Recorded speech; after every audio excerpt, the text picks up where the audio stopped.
video' recording কৰি লৈ লওক যিমান চৰকাৰী ভূমিত বাস কৰি থকা লোক আছে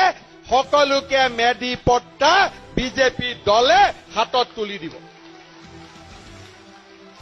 আমাক মাটিৰ অধিকাৰ লাগিবই লাগিবনে নাই আৰু ৰাইজ বিজেপি দলে আৰু মই আপোনালোকক প্ৰতিশ্ৰুতি দিছো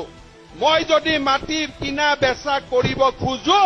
15ৰ পৰা 30 দিনৰ ভিতৰত এছডিচিয়ে পাৰমিশন দিব লাগিবই আৰু আজিয়ে মই ইয়াৰ এছডিচি সকলক আজিয়ে মই কৈ দিছো যে হাগ্ৰামাৰ দিন গুচি গল যিমান মাটি কিনা বেচা কৰাৰ পাৰমিশন এছডিচি অফিসত পৰি আছে আজিৰ পৰাই সাফ কৰা আৰম্ভ কৰক আমি সকলোকে পাৰমিশন দিব লাগিব আৰু যিমান মানুহ চৰকাৰী ভূমিত বহি আছে তেওঁলোকেও মেডি পট্টা পাব লাগিবই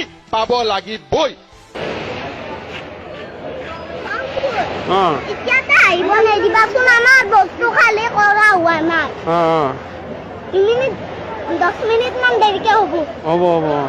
সোনকালে বস্তুবিলাক উলিয়া দেই